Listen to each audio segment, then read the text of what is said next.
በዛ እምነት መሰረት ከሆነ ኦኬ ትክክል ነህ ብለን ልንቀበል እንችላለን። ግን መጽሐፍ ቅዱስን ከጠቀስክ ግን ትክክል አይደለህም። እሺ አንተ ትክክል አይደለም ለማለት ማስረጃ የለህም ነው ዋናው ነገር። መጽሐፍ ቅዱስ አይደለም ትክክል አይደለም የምትለው ማስረጃ የለህም። አንተ ንገረኝ። ቆይ ሻዳንተኝ አይልም። ማስረጃ ከሆነ ቆይ እሺ አንተ መጽሐፍ ቅዱስ ብቻ ብለህ የምታምን ሰው ነህ። ለምንድነው የማቴዎስ ወንጌልን ከየት አመጣኸው ነው? በግና ፍየል የሚሉትን ኃጥአንና ጻድቃን ናቸው ያልከው ከየት አመጣኸው ንገረኝ። ግና ምን አገናኘው? አሁን ካወራ ነው ከየት አመጣኸው? እሺ ምንድነው? እሺ ምን አገናኘው? ቆይ አይ ለዚህ ላንተ ሲሆን አያገናኘው ነው የተለየሽ አትቆይ ችግር ብጽይት ነሽ የሚለውን ሐሳብ ከሉቃስ ወንጌል ላይ አውጥቼ አሳያቸዋለሁ ስላለን አሳየን ብለናቸው ነበር እሳቸው። ነገር ግን ሲያሳይ ምስጋና የሚል ነገር አላየንም እዛ ውስጥ። ቆይ ራየን አንድ ወታደር ጀነራል ከሆነ ጀነራል ተብሎ ነው፣ ኮሎኔል ከሆነ ኮሎኔል ተብሎ ነው የሚቀመጥለት። ልክ እንደዛው ሲመጣ ምን እንደሚያደርገው ንገረኝ። ራያ አሁን ተው ምሳሌ ነው እኮ የነገርኩህ አሁን ምሳሌን ያነሳውልህ። ከጥያቄ እየሸሸ ነው ራያ፣ ከጥያቄ እየሸሸ ነው። አንተ አሁን የተጠየቀውን ጥያቄ የመመለሱ አቅሙ ካለ መልስ። ሌላ ጥያቄ እኮ አልፈለግንም እኛ። ይሄ የተጠየቀውን ጥያቄ ራሱ መልስ አላገኘንለትም። ጉዳይ አንተ ነው። ይኸውልህ ተድላ አንዴ መልሱ የት አለ ታዲያ? አውጣዋ አንዴ። አንተ አልተቀበልከውም መልሶልሃል። ይህ ነገር ሁሉ የምትለው ከድቁናው ለመሸሽ ነው። እሳቸው የገቡት ድቁናው ለሚጠይቁ ነው። ስለጠይቁ እዚህ ጋር እናውራ ስለተባለ ነው። ከዛ ለመሸሽ ነው። ችግር እንዳትወጣ ራያም አንተ ስትሉ ነው። ችግር የለም። ይኸውልህ ኤኒታይም በፈለከው ሰዓት መግባት ይችላል። አሁን ግን የጀመርከውን ሐሳብ መጽሐፍ ቅዱስ አሁን እውቅና ሰተነዋ ወደ ሌላ ሐሳብ የምንሄደው ይሄ ላልነው ሐሳብ መጽሐፍ ቅዱስ ማስረጃ የለንም በልና ወደሚቀጥለው ጥያቄ ሄድ። እኔ በደንብ እየነገርኩህ እና ታዲያ ማስረጃ አውጣ። ጋና ራያ አውጣ። ታዲያ አውጣ። ሌላ ጥያቄ ጋና እስኪ ወንድማችንን ያሳዩን ነው እየነገራችሁ ያለውን ቆይ ያዳምጡ። እየነገራችሁ አዳምጠኝ። ቆይ እየነገራ ያለውን እሱን አልሰማችሁም። ተድላ ቆይ አንዴ ይናገር ተድላ ቆይ ተድላ ይሄን መምህር እርሶ ማለት ነው ወንድማገናት ቆይ ይሄን ጠይቆትና አዳምጥ። መጀመሪያ ቆይ እየተነጋገርን ያለው ከራያ ጋራ ነው። ሌሎቻችሁ በቅዱስ ገብርኤል ሰላምታ ሰላም እንላለን ነው የምትሉት አይደለ? እሺ ይሄን ጠይቅልኝ ራያ። በቅዱስ ገብርኤል ሰላምታ ሰላም እንልሻለን ነው የሚሉት። ምስጋና ከሆነ ለምን ያኛው ሰላምታው ነው ይሄኛው ያብራሩ ሰማል አይሁንልህ። 30 ትብብር ቢበዛ የሚያሸንፈው መጽሐፍ ቅዱስ ነው። የሚያሸንፈው እውነት ነው። ብዙ ንግግር አይደለም ማሸነፍ የሚችለው። እኔ እያልኳቸው ያለሁት ለትዝብት ሶፊ አዳምጠን በደንብ ከታችም ያላችሁት ትዝብት ውሰዱ። 659 ሰው አለ።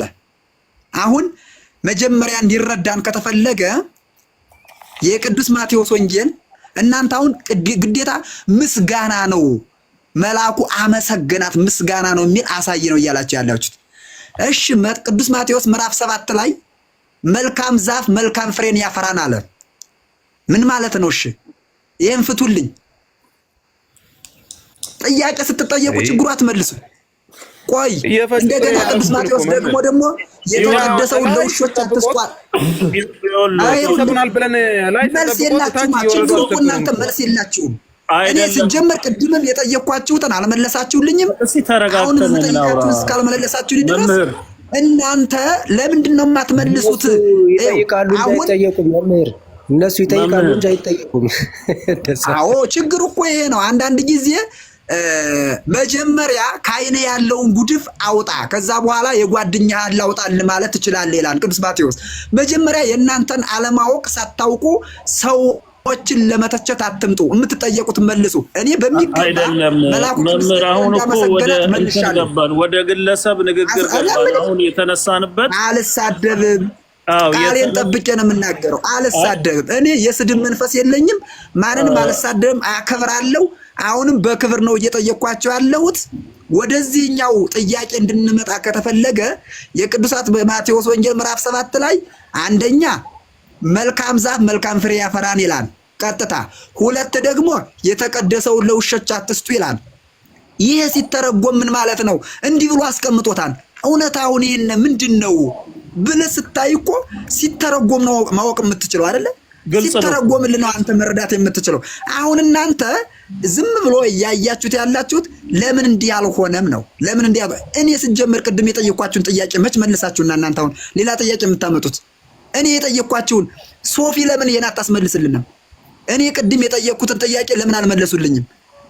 እኛን በዚህ እያሉ እየያዙ ይኸው እየሰጠረ ነው። አላፈርንም። ለምን መጽሐፍ ቅዱሳችንን እኔ ደግሞ ቅዱስ ኤፍሬም ከማንም አግኝቶ አላመጣውም ያልኩበት ምክንያት እናንተ ይሄ አዋልድ የሚባለው መጽሐፍ ዝም ብሎ ነው ስለምትሉነ ነው። ከመጽሐፍ አባቶቻችን ሲደርሱ ቅዳሴ ማርያም በለው ውዳሴ ማርያም በለው ማን በለው ከመጽሐፍ ቅዱስ የመጽሐፍ ቅዱስ ልጅ ስለሆነ ከመጽሐፍ ቅዱስ የወጣ ቃል አይደለም፣ ከመጽሐፍ ቅዱስ ያለ ነው። ያንን በመንፈስ ቅዱስ ተቃይተው ነው የሚያደርሱት የሚያመሰግኑት አልኩኝ።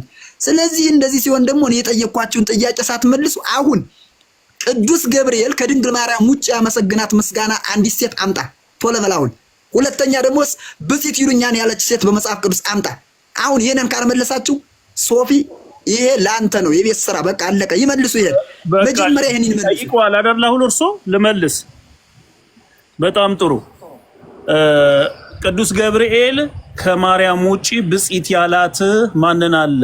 አሁን ይሄ ጥያቄው ከዚህ ጋር ምን አገናኘ? እኛም እኮ ብፅዕት እንላታለን፣ ከሴቶች ሁሉ የተለየች ነች እንላታለን፣ የተባረከች ነች እንላታለን።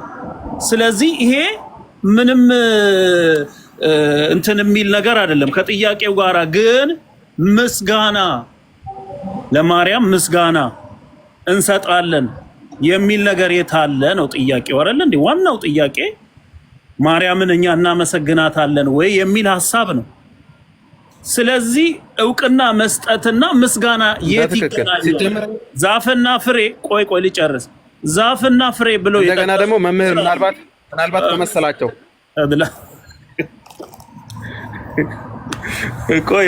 ቆይ ሊጨርስና ትቀጥላለህ። ከኔ ቀጥሎ ዛፍና ፍሬ ትርጉሙን ምናምን አሉ እርሱ። አሁን ይሄ ግልጽ የሆነ ትርጉም ነው። በቃ ትክክለኛ ዛፍ ትክክለኛውን ፍሬ ነው የሚያፈራው። ይሄ ትርጉሙ ነው። የሰውም ልጅ ወደ ሰው ራሱ ብናመጣው ትርጉሙን መልካም ሰው መልካም ነገርን ነው የሚያፈራው። ይሄንን ለማለት ነው። ምንም አዲስ ነገር የለው። ግን እዚህ ጋር ግን ምስጋና የሚለው ማርያም አመስግኑ ያለችበት ቦታ አለ ወይ? እኔም እርሶ ሲያወሩ ብዬ ነበረ። ኧረ ቆይ የሰው ልጅ እርሶ ሲያወሩ እኔ ጽጥ ብዬ ነበረ አይደለ? ስለዚህ ይሄኛው ትርጉም ከዛ ጋራ ምን አገናኘው? ማርያምን አመስግኑ የሚል ነገር አለ ወይ ነው። ተፈስፍሲ ኦምልተ ጸጋ እግዚአብሔር ምስለኪ የሚለው የግዕዙ ብቻ ነው የሚለው መጽሐፍ ቅዱስ ግን አይልም። ቆይ ግን እንትኑን ለምን አናረገውም? ባላንስ አንሰራለትም። ማመስገን ማለት ማምለክ ነው እንዴ? ከአምልኮ ጋር ይገናኛል።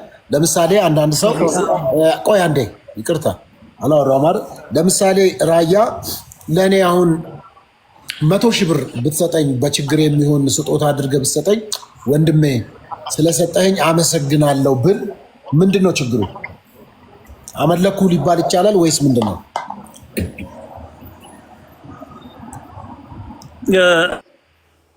እኔ በዚህኛው መንገድ ቴንኪው ለመባባል የምናደርገው ነገር አለ። ግን እዚህ ጋር የተነሳው ስንነጋገር የነበረው መላእክቱ ራሱ ያመሰግናታል እዛው ላይ ሲያመሰግናት ነበረ የሚል ነገር ነው ያነሳውና ቃል በቃል ደግሞ ቃሉ እንደዛ አይልም እኮ እንደዛ አይናገርም። እንደዛ አይደለም። ምናልባት እንትኑ ወደዛ ሄዶ ወደዛ ጽንፍ ተወስዶ ከሆነ ብዬ ነው ማመስ ያው እኔ ግልጽ እንዲሆን ነው እኔም ለሚሰማው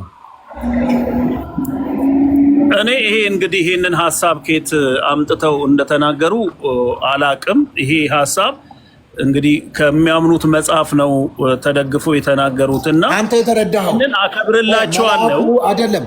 አንተ የተረዳኸው መልአኩ አመሰገናት ብለው ሲሉ መምህር እንዴት ነው የተረዳሃቸው? እኔ እንግዲህ እንደ መጽሐፍ ቅዱስ ከሆነ አላመሰገናትም በሚለው እዘጋና እንደ መጽሐፍ ቅዱስ አይደለም። አንተ እንዴት ነው የተረዳኸው? እሳቸው መላእክት ያመሰግኗታል ብለው ሲሉ እኔም እኮ ጠይቄያለሁ እኮ ያመሰግኗታል ሲሉ ምን ለማለት ፈልገው ነው ብለህ ተረዳህ? የእሳቸው ትርጉም እንግዲህ ምስጋና የሚለው ምናልባት የእሳቸው ትርጉም እንግዲህ እሳቸው ናቸው የሚያውቁት። እኔ እኮ አልገባህም ያልኩትን እሳቸው ምን ለማለት ፈልገው ነው ብለህ ተረዳህ አንተ ነው። ኦኬ እኔ አንደኛ ከአምልኮ ጋር የተያያዘ አንደኛው ይሄ እሱን ነው የፈለኩት። እንደዛ ነው ያሰብኩት እሳቸው በመጀመሪያ ደረጃ። እሺ መላእክት እና ሐሳቤን ልጨርስ። ቆይ ትቀጥላላችሁ። እሳቸው እንደዛ ብለው ነው ያሰቡት ብለህ ነው ያልከው። መላእክት ማርያምን ያመልካሉ፣ መላእክት እግዚአብሔርን ያመልካሉ።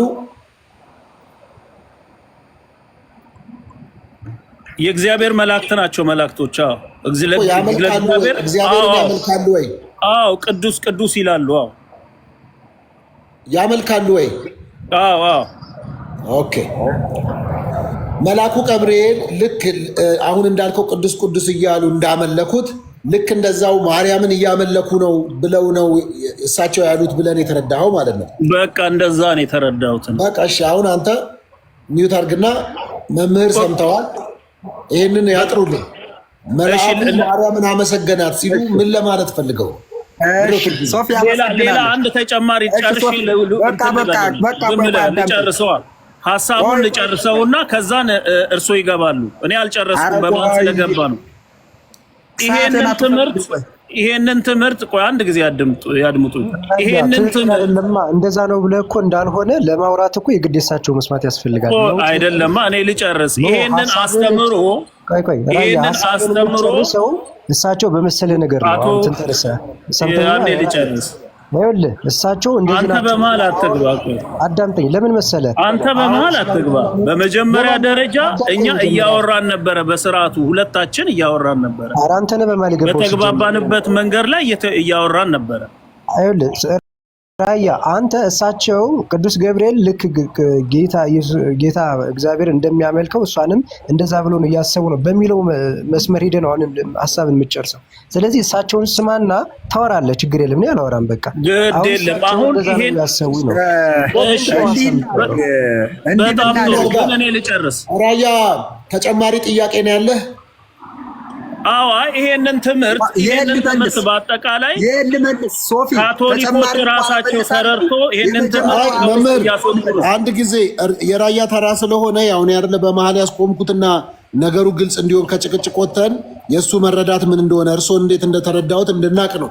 አሁን ይሄን እንደዛ ከሆነ ራያ ምንድነው የፈለከው? አሁን ሌላ ተጨማሪ ምንድነው ማለት የፈለከው? በጣም ጥሩ። ተጨማሪ ማለት የምፈልገው ይሄ የተሳሳተ ትምህርት ነው፣ መጽሐፍ ቅዱስም አይልም። ስለዚህ ይሄንን ትምህርት በመረዳት የቱን የተሳሳተው ትምህርት? ይሄ ያሉት የተሳሳተ ነው በል። ኦኬ እነሱ ቃል በቃል መላእክት ራሱ ያመሰግኗታል የሚለው ሐሳባቸው ትክክል አይደለም። ይሄንን ራሱ ተረድተው ካቶሊኮች ራሱ ከትምህርቷቸው አስወግደውታል። አሁን ትልቁ ካቶሊክ የሚባለው ማለት በጣም በእምነት ትልቅ የሚባለው እሱ ነው። እንግዲህ እነሱ ራሳቸው ይሄንን ነገር በመረዳት ይሄንን ትምህርት ከራሳቸው ትምህርት አስወግደውታል በአሁኑ ሰዓት ማለት ነው። ስለዚህ አሁንም ይሄ የተሳሳተ ትምህርት ነው፣ መስተካከል አለበት የሚል ሀሳብ ለማንሳት ነው። አመሰግናለሁ። በቃ ይቀጥሉ መምህራን። ማንም ሰው ጣልቃ እንዳይገባባቸው አድምጧቸው። እግዚአብሔር ይስጥልኝ። ስለ ካቶሊክ እምነትና ስለ ኦርቶዶክስ እምነት ሌላ ጊዜ እንማማርበታለን። ኦርቶዶክስ የራሷ ትምህርት አላት፣ ካቶሊክ የራሱ ትምህርት አለው፣ ጴንጤም የራሱ ትምህርት አለው። በቃ ኦልሬዲ ይሄ ነው መጨረሻው። ወደ አልከኝ ስመጣ ሶፊ ያነሳው በጣም ጥሩ ነው። እኔም ልመጣበት የነበረው ሀሳብ የነበረ ነው። እነሱ ምስጋና ስንል የመሰላቸው አምልኮት ጋር ነው ያገናኙት። አሁንም ጥያቄ አለኝ። ጥያቄን የምጠይቀው ግን መጀመሪያ አብራርቼ ስጨርስ ነው። እመቤታችን መልአኩ ቅዱስ ገብርኤል አመሰገናት ስንል የመልአኩ የቅዱስ ገብርኤልን ምስጋና በመያዝ ኤልሳቤጥ እመቤታችንን አመሰገናት ስንል ያን ምስጋና በመያዝ እኛ እናመሰግናታለን። ስናመሰግናት ግን እያመለክናት አይደለም። አመለክን ማለት አይደለም።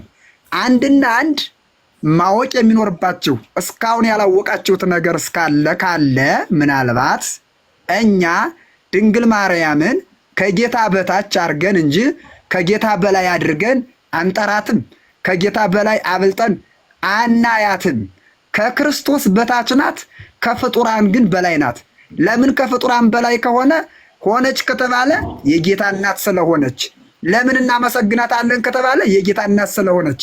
እምናመልከው ግን አንድና አንድ በቀራንዮ የተሰቀለውን በመስቀል ላይ ተሰቅሎ ስጋውን የቆረሰውን ደሙን ያፈሰሰውን ዘላለማዊ ሕይወት የሚሰጠውን ክርስቶስን እናመልካለን። ኦርቶዶክሳውያን ይህንን ልታውቁ ይገባል። ምስጋና አምልኮ ነው ከተባለ ቅድም ቅዱስ ብለህ አንስታል። ይሄ ቃል የት ይገኛል ካልከኝ ምናልባት አንተ ካላወቅከው እኔ ልንገርህ። ትንቢተ ኢሳይያስ ምዕራፍ 6 ቁጥር 3 ላይ ይገኛል። ይህንን ምስጋና ቅዱስ ሲባል ሲፈታ ምስጉን ማለት ነው። ቅዱስ እያሉ እግዚአብሔርን ሲያመሰግኑ መላእክት ምስጉኑ የተመሰገንከው እያሉ አመስግነውታል። ስለዚህ እነሱ ሲያመሰግኑ ምስጋና ነው። አሁን መላእክት እግዚአብሔርን ያመልኩታን የሚል ምስጋናው አምልኮ ነው የሚል ካለ ይሄን እንድታሳዩኝ ይፈልጋለሁ።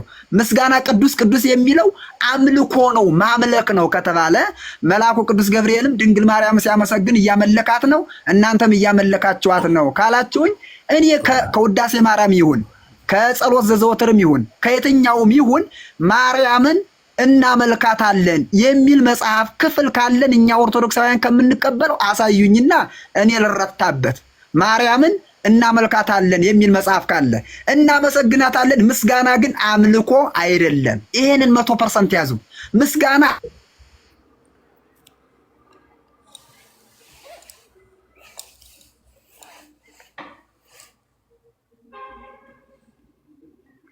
ተቋርጠዋል አይደል?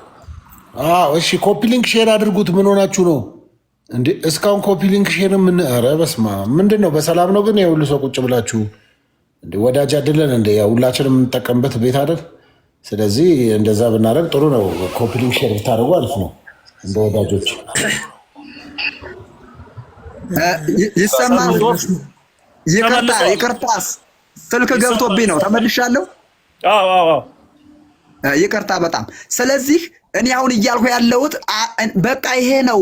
እኔ የምላችሁ ከሰማችሁ አምልኮ ምስጋና አምልኮ አይደለም። አይ ምስጋና አምልኮ ነው የምትሉኝ ከሆነ አሳዩኝ ነው አሁን እያልኩ ያለሁት። አሁንም እንድታሳዩኝ ይፈልጋለሁ። ራያዬ አንድ ጊዜ ወንድምነት አንዴ ልመልስላቸውና ትገባለህ። ዜዶ አንዴ ልመልስላቸው። በጣም ጥሩ። አሁን የጠየቁኝ እንግዲህ ማርያም እንደሚታወቀው አሁን በሕይወት የለችም። ሕያው የሆነው ጌታ ኢየሱስ ክርስቶስ ነው ለዘላለም የሚኖረው ለዘላለምም ያለው። ስለዚህ እንግዲህ ምስጋና የምትሰጠው ላለው ሰው ነው እንጂ ወይም ደግሞ ላለው ፍጥረት ነው እንጂ ምስጋና እንኳን ብትሰጥ ለሌለ ነገር እንዴት አድርገህ ምስጋና ልሰጥ ትችላለህ የሚል ሐሳብ ነው ማነሳለህ። ሙታን እንግዲህ ሄጄ ልቅበር ወንድሜን ሄጄ ልቅበር ባለ ጊዜ ሙታንን ይከተል ይላል መጽሐፍ ቅዱስ። ስለዚህ በሕያው ያልሆነ ነገር እንዴት አድርገ ምስጋና ልሰጠው ትችላለህ? ሕያው ላልሆነ ነገር። ስለዚህ አምልኮ አይሆንም ወይ ነው እኔም ጥያቄ። ሕያው ላልሆነ ነገር እንዲህ የምታደርግ ከሆነ ወደ አምልኮ አይቀየርብህም የሚል ጥያቄ ነው የምጠይቅህ። እሺ እኔ ማዚው ልጠይቅህ ራያ ወደዛ ከመግባታችን በፊት ቆይ አዳምጠኝ። ቆይ እንትናዬ ወደዛ ከመግባታችን በፊት ታድላ ቆይ ጠይቀኝ ልመልስ። ያልጠራልኝ ስላለ ነው እኮ ወደ ሌላ ከመግባታችን በፊት ነው። አንዱ ሳናጠራው ሄደን ብዬ ነው። እሺ ቀጥሉ። አዳምጠኝ። አዎ ሙታንን ይከተሉ ይቅበሯቸው። ህድጉ ሙታን ይቅበሯቸው። ግዙ ልተው ምናልባት ያው ግዕዝ ከአዋቂ ጋር ነው የምነጋገረው ብዬ ነው። ይቅርታ ያው አማርኛ ላድርግ ብዬ ነው። ሙታን ይቅበሯቸው ሲል አሁን በድንን የሚከተል ይመስላል። ይኸውልህ ትርጉም ወቁም ምላቸው ይሄ ነው። ሙታን ይቅበሯቸው ሲባል የሞተ በድን ተነስቶ በድን ይቅበላቸው ማለት ነው? እስኪ ንገረኝ። በጌታ አነጋገር ይሄ የሞተው ሬሳውን ይቅበረው ማለት ነው?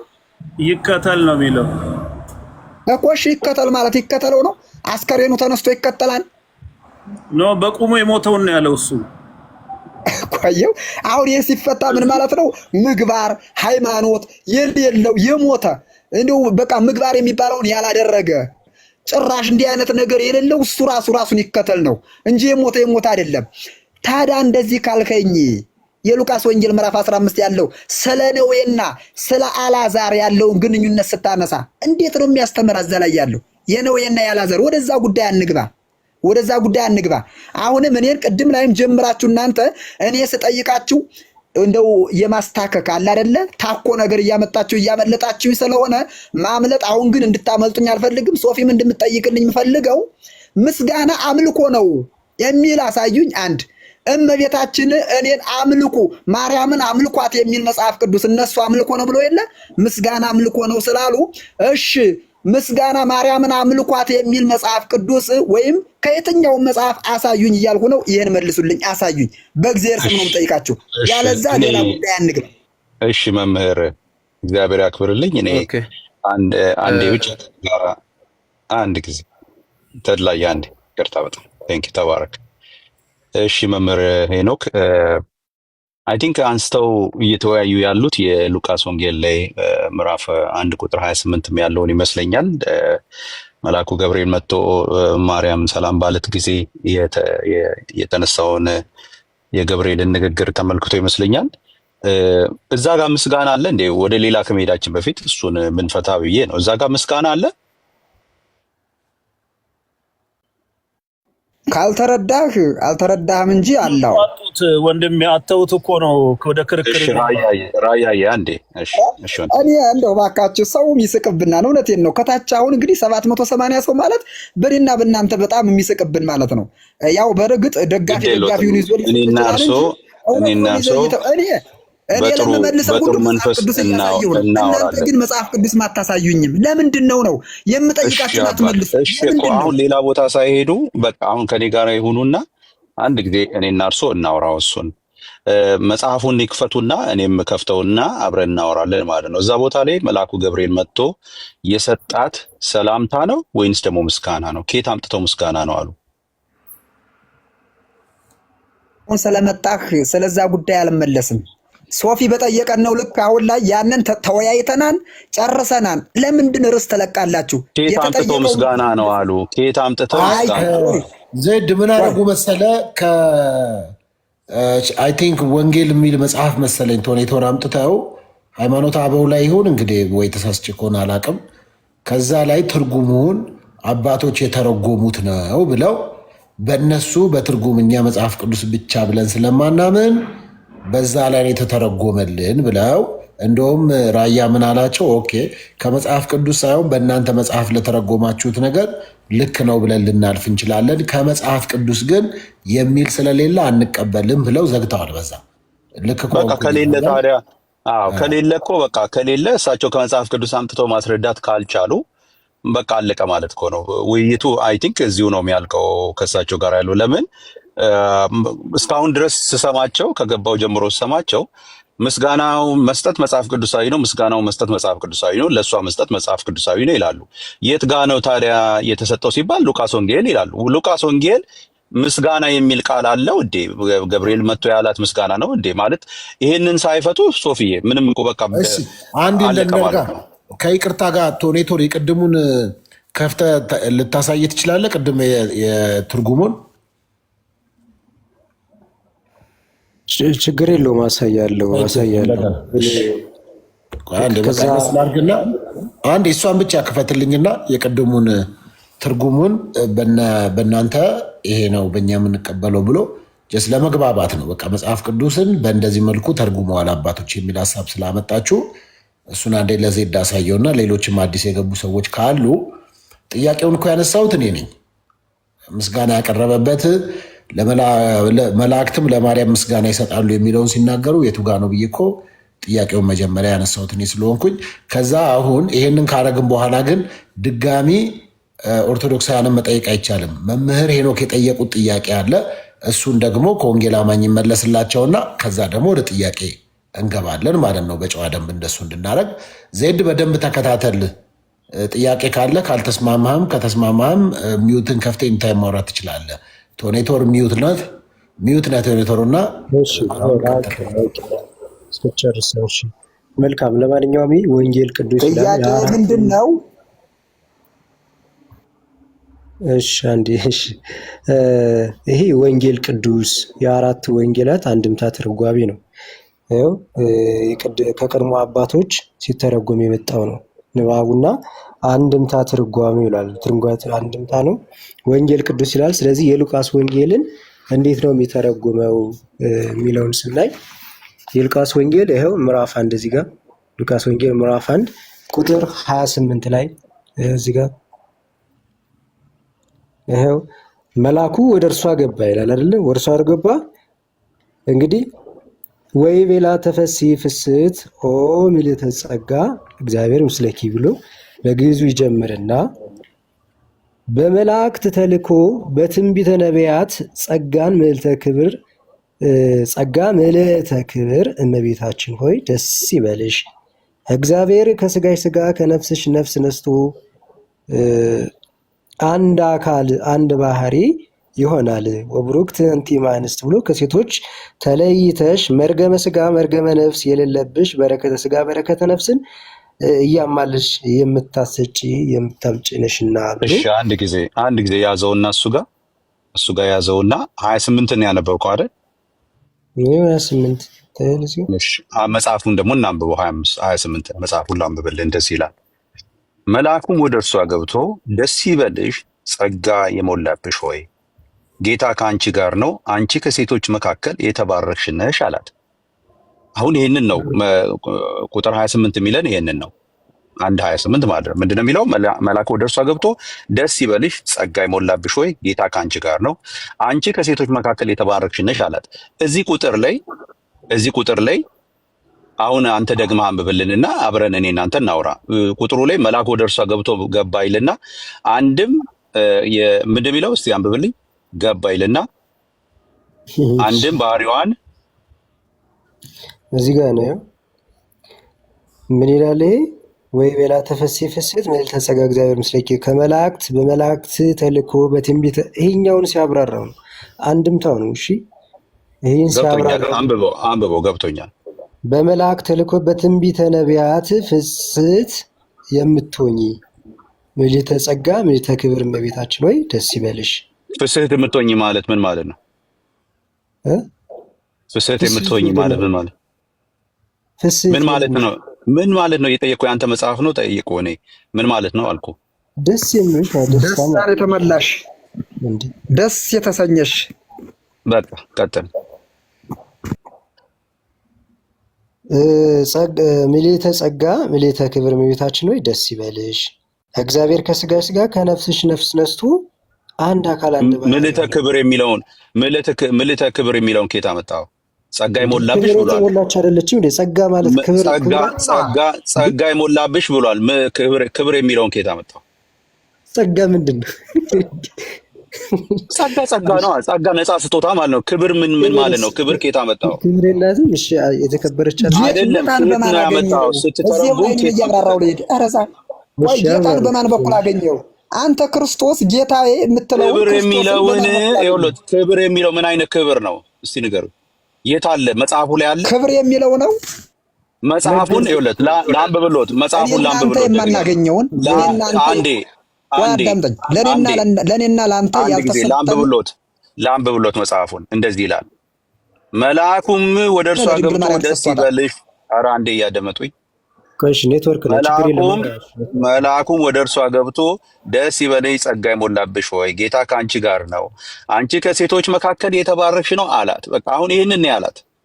ይህንን ሲላት ጸጋ እንደተሰጣት ተናግሯል። አንድ ወንድሜ አንዴ ታገሰኝ። ደስ ይበልሽ ተብላ ደስታ ከእሷ እንደሚጠበቅ ደስ ይበልሽ ብሏታል። ጸጋ እንደሞላባት ተናግሯል። ጌታ ከእርሷ ጋር እንደሆነ ተናግሯል። ከሴቶች መካከል የተባረከች እንደሆነ ተናግሯል። ከዚህ ከአራቱ ውጪ ማለት ጸጋም የሞላብሽ ነሽ ክብርም የሞላብሽ ነሽ ያላት አለ። እዚህ ላይ ክብር የሚለውን ከየት አመጣ? እኔ የምልህ ቆይ አይደለም፣ ቆይ ጌታ ከአንቺ ጋር ነውና አንቺ ደስ ይበልሽ የተወደድሽ ደስ ያለሽ ምናምን የሚለው የተከበረ ምልአተ ክብር የሚለውን ኬታ አመጣሁ። ምልአተ ክብር የሚለውን ኬታ አመጣሁ። ክብር የሞላብሽ የሚለውን ኬታ አመጣሁ። ያለሁት እኮ አንድምታውን እኮ ነው። ለምንድን ነው መጽሐፍ ቅዱስ ጋር እኩል እንድታምጣው? ኬታ አምጥቶ ነው የተረጎመልህ። እንደዛ ብሎ ምልአተ ክብር ብሎ ያስቀመጠልህ፣ አንድምታውን ያስቀመጠልህ፣ ክብር ብሎ ያስቀመጠልህ ኬታ አምጥቶ ነው። ክብር የተሞላሽ የሚል አለ። እግዚአብሔር ዘንድ ጸጋን የተሞላች ከሆነች የተከበረች አይደለችም? ጸጋን የተሞላችማ ይኸውልህ፣ ጸጋን የተሞላችንማ እኛ እኮ በሱ ላይ ይኸውልህ አይደለማ። እያንዳንዱ ለምትከተው ነገር ማስረጃ ማቅረብ አለብህ። አሁን እኔ ጸጋ በጸጋ ላይ ክርክር የለኝም መስለህ እንደዛ አትበል። ክብር የተሞላሽ እኔማ መጽሐፍ ቅዱስ ነው ማስረጃ። ይኸው እኮ አጠየቁ። መጽሐፍ ቅዱስ የማይለውን አትበል። ጌታ መጣ ወዳጅ አዳምጠኝማ።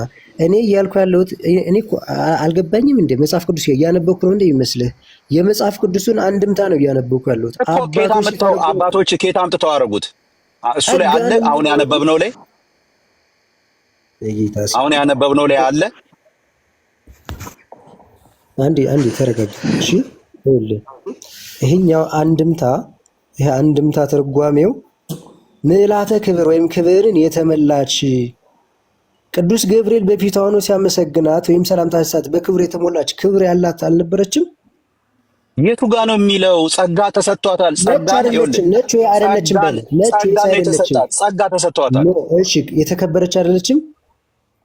አንተ በምትለው መልኩ ግን አይደለም። ክብር የሞላብሽ የሚል የለም። ጸጋን እሺ እኔ በምንድን ነው የምለው? ወንድሜ ጸጋን የሞላብሽ ተብላለች። ኦኬ ጸጋ ነው ክብር የሚበልጠው ወዳጅ። ነፃ ስጦታ ነው። ነፃ ስጦታ ይኸውልህ፣ ነፃ ስጦታ እግዚአብሔር ለስራው የመረጣት ታላቅ እናታችን ነች። ምንም ጥያቄ የለም። ታላቅ ስትል የተከበረች ናት አይደለችም? በቃ ይኸውልህ እቺ እናታችን ጸጋ የሞላባት ነች። አንተ ግን ከታች ይኸውልህ ላዘጋጀኸው ነገር ስማኝ ዜድ ተረጋጋ። መጀመሪያ ጥያቄ መልስልኝ። ዝም ብለህ ታች ላዘጋጀኸው ነገር እንዲያመችህ ያዘጋጀኸው ነገር እንዲያመችህ ክብር ጸጋን የሞላብሽ ክብር የሞላብሽ ብለህ ክብርን ከየት አምጥተህ ተከተልከው ነው ያልኩህ። ቆይ እሺ ጥሩ አዳምጠኝ።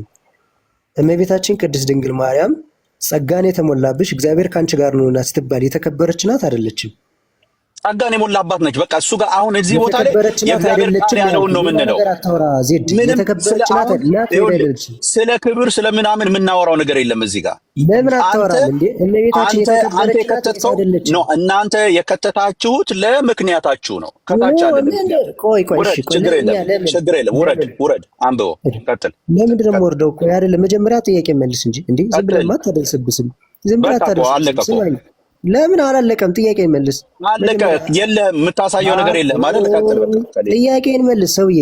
ክብር የሚላል ያነበብነው ውስጥ ክብር የሚላል እመቤታችን ቅድስት ድንግል ማርያም የተከበረች ነበረች። ቅዱስ ገብርኤልን ጸጋ ሞልቶባታል። አለቀ። በቃ አለቀ። ጸጋ ሞልቶባታል።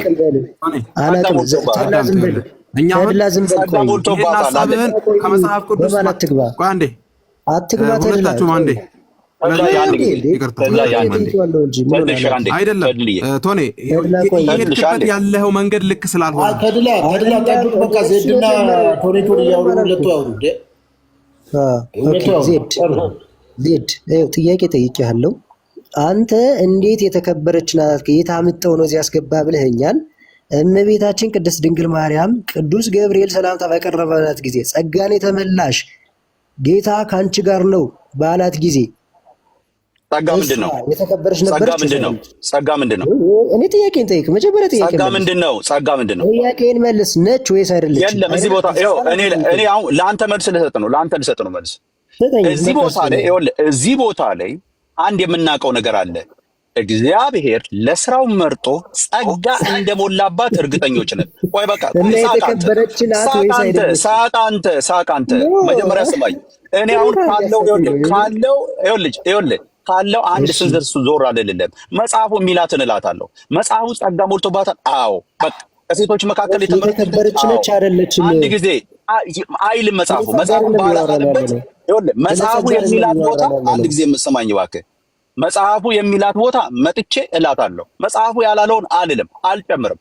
እያልኩ ያለሁት ወንድሜ እኔ ስለ ክብር ከየት አምጥተህ ጨመርክ? መጽሐፉ ላይ ስለ ክብር የሚናገር ነገር አለ ወይስ አይደለችም? አይደለችም ወይ? መጽሐፉን ነው የተረጎምከው አለ ወይ? በቃ የለህም፣ እለፈው። የለህም ኖ አንተ ራስህ የለህም እንጂ በቃ እለፈው። የለህም አንተ እኮ እኔ እኮ የለኝም በል እንጂ የለህም እንዴት ትለኛለህ? በቃ የለህም እኮ የለህም። አንተ እኮ ነው የጨመርከው አንተ ነህ። ክብር ይኸውልህ፣ ጸጋ የሞላብሽ የሚለውንም እንደ ክብር የሞላብሽ ብለህ ያረከው አንተ ነህ። አምጣ አንተ ክብር የሞላብሽ የሚለው ኧረ በእናትህ ሶፊ ተዋስተካክል። አንተ ነው ያመጣው። የለም ለምን የተከበረች ናት ወይስ አይደለም? የለም በቃ ቀጥል፣ ወደ ታች የለኝም ነው የሚባለው። የለህም አንተ ክብር ምናምን ብለህ ያልተጻፈውን ምስጋና ብለህ ተረጎምከው። መጽሐፉ ምስጋና ብሎ አይደል? ጥሩ እሺ፣ ሰላምታ ነው ይለው። እሷ ራሱ እንዴት ያለ ሰላምታ ነው አለች። እሺ ተረጋጋ። እግዚአብሔር ከእርሱ ጋር የሆነ ጸጋ የተሞላ ሰው የተከበረ ነው አይደለም? አገባኝም እሱን አገባኝም ያላለውን አይደለም።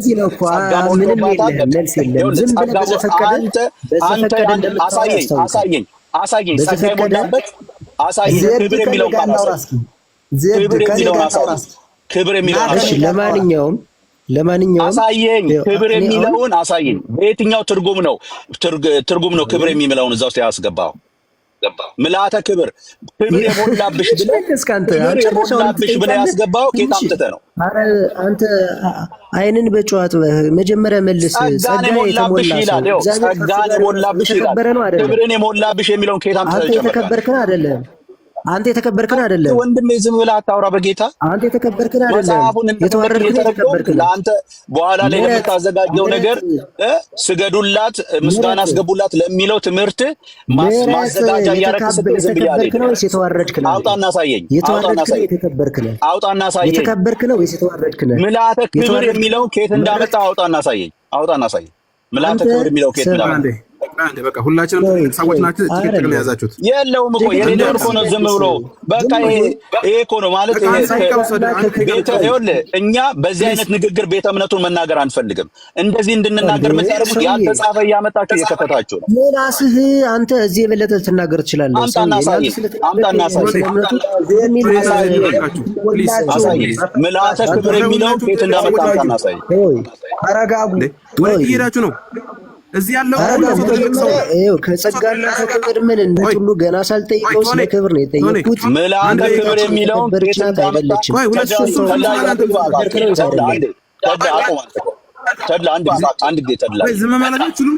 አንዴ ተድላ ያሳየኝ። ምልአተ ክብር የሚለውን አይደለም። አንዴ ሚውት አድርገው ተድላዬ። አንዴ በቃ እኔ አሁን ይኸውልህ ረጋ ብዬ አወራለሁ። አንዴ ሚውት አድርገው ተድላ። አንድ ጊዜ ምልአተ ክብር የሚለውን ከየት እንዳመጣ ያሳየኝ። በቃ እኔ የምፈለኩት እሱ ነው። እኔ አሁን መጽሐፉ የሚላትን ብያለሁ። እሱ ያስቀመጠው ለምሳሌ ጸጋ የሞላብሽ። አዎ ቅድስት ድንግል ማርያም ጸጋ የሞላባት ነች። ይሄንን ከሴቶች መሀል የተመረጥሽ። አዎ ምልአተ ክብር የሚለውን ግን አምጣና አሳየኝ ከየት እንዳመጣው። እኔ እኮ ነው ጠየቅኩ እኮ ሰውዬ። ጸጋ የተሞላ ሰው እግዚአብሔር ከእርሱ ጋር የሆነ ሰው የተከበረ ነው ወይስ አይደለም? አይደለም በለኝና እለፈው። አለቀ። ቀጥልና አንብበው። ስለሌለ የምታሳየው ስለሌለ እየጨመራችሁ እንደፈለጋችሁ እየጨመራችሁ ስለምትሄዱ ቀጥል። ዝም ብለህ እንደ አቦይ ቆርቆሮ አትጩህ። ችግር የለም። ቀጥል። ውረድ ወደ ታች አንብበው። አይደለምና ማለት ነው። ቀጥል ወደ ታች። በቃ አልኩህ። ቀጥል ወንድሜ። ይበቃና እዚሁ ላይ ማነህ የኔ ወንጌሉን ያስከው ሰው? ቆይማ አንተን ተላየ ይቅርታና ቆይ ወደ ታች አንዴ ወረድ ብሎ ገና እርካና ድረስ ለምንድነው ቅድም ሶፊ ጥያቄ ጠይቆን በደንብ መልሻ አብራረቸ። እናንተ ስትጠየቁ ሹልክልክ ጓዳ ፍለጋ እንደው መደበቂያ ፍለጋ ለምን ትሄዳለህ? ለምን አትመልስም? የጠየቅኩህን መልስ። ጠይቀኛ መልሼልሃለሁ የተባለውን መልስ። ከዛ በኋላ ይሄ ዝም ብሎ ተራ ነገር እንትን አንበል። በቃ ይሄ ነጥብ ይዘን የምንወያይ ከሆነ የምንፋለም ከሆነ መልስ። መልስ ሰጥቶታለሁ። ይኸውልዎት መልስ ሰጥቶታለሁ መምህር። ቆይ የምትመልስ በተቻሎት መጠን ይኸውልዎት አንዴ በተቻሎት መጠን እሺ ዜድ አንዴ ስማኝ በማረግ በእግዚአብሔር ስም ስማኝ። አንድ ጊዜ እንድጠይቅ የፈለኩት ጥያቄ ምንድን መሰለህ? ቅድም ላይ ሶፊ ባነሳው ጥያቄ ተጠያየቅንና ምስጋና ማለት አምልኮ ማለት ነው ወይ ብሎ ሶፊ ሲጠይቅ አዎ ነው አልከን። እሺ መምህር ሄኖክ ምን ትላለህ ሲለኝ አይ እኔ ደግሞ ምስጋና ማለት አምልኮ አይደለም፣ እንደዛ ከሆነ ማርያምን ብቻ ሳይሆን ገብርኤልንም ሚካኤልንም አመሰገንኩ ስል እያመለኩት ነው ማለት ነው። ይሄማ ተሳስተናን። ስለዚህ የምናመልከው ክርስቶስን ብቻ እግዚአብሔር አምላካችንን ብቻ ነው፣ ድንግል ማርያምን አናመልክም አልኩ። እናንተ ግን ታመልካላችሁ አላችሁ። አይ እንደዛ ከሆነ ምስጋና ማለት አምልኮ ነው ካልክ ምስጋና ማለት አምልኮ ነው የሚል መጽሐፍ ቅዱስ ክፍል ፈልጋለሁ። ድንግል ማርያም ደግሞ እኔን አመስግኑኝ እኔን አምልኩኝ ብላ የተናገረችበት ወይም ማርያምን አምልኩ የሚል በመጽሐፍ በየትኛው መጽሐፍ ላይ ካለ የኦርቶዶክስ መጽሐፍ ከሆነ ከዛ ካለ አሳየኝ ብዬ 2 ጥያቄ ጠይቄያለሁ። እናንተ ጠይቃችሁ ይመልሻለሁ። ይሄን መልሱልኝ፣ ወደ ሌላው እንቀጥል። ካልሆነ ግን ሶፊ በጥንካሬ ይሄንን ነገር ያዝልኝ። አሁንም የጠየቅኩት ጥያቄ ይመለስ፣ ወደ ሌላ አትሂዱ። በቃ እሺ አሁን ይስሙ። አንደኛ እርሶ የፈለጉትን መጽሐፉ ላይ ሲጨምሩ የሉቃስ ወንጌል ብሎ ማስረጃ ያመጡት ላይ የፈለጉትን ሲጨምሩ ከየት አምጥተው ጨመሩ ስሎት መልስ የለዎትም። ስለዚህ ትቼው አልፌያለሁ። አንደኛ።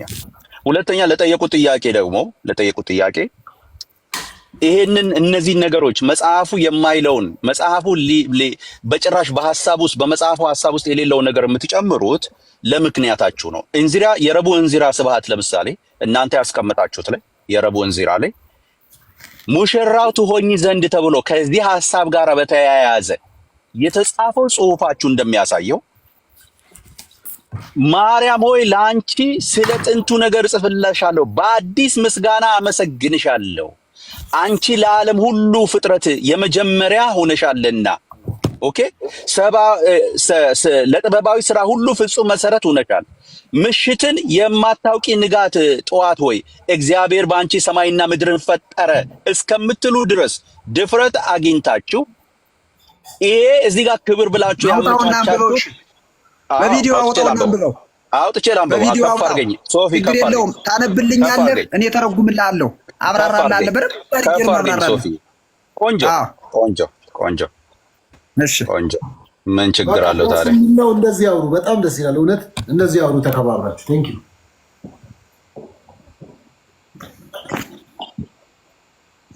እሺ፣ እንደዚህ ይላል የረቡዕ እንዚራ ላይ ኦኬ።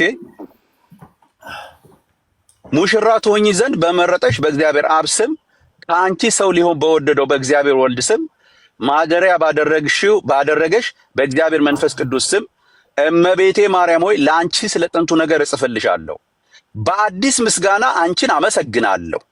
አንቺ ለዓለም ፍጥረት ሁሉ የመጀመሪያ ሆነሻል ይላል። ማርያም ቆቆ በቃ ይኸው እዚህ ጋር ነው የምፈልገው። ከዚህ ጀምሮ ያብራራሉ። አንቺ ለዓለም ፍጥረት ሁሉ መጀመሪያ ሆነሻል ይላል። ማርያም ለዓለም ፍጥረት ሁሉ መጀመሪያ ነች? ጠየቀኝ። መጀመሪያ ነች።